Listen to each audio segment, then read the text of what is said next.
So the one fear I want to get, some of the patients I have are really fearful of losing teeth. Of course, it's really sad when that happens, but the technology has changed so much. For an implant, the planning, if you plan ahead, there's a digital smile design we can do, as you can see from this video. So even before we take out the tooth, if a tooth is fractured, if it needs to be taken out, we can have like start to finish everything completed digitally, and we can install a tooth, we can put an implant, we can put the crown same day.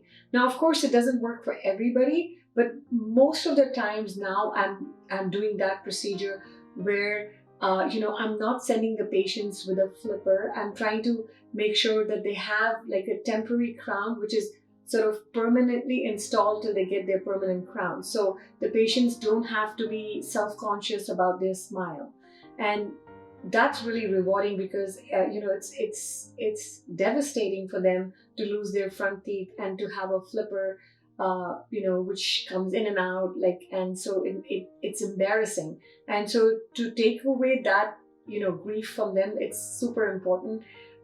They feel very confident with their smile, and I'm happy that we can provide that service.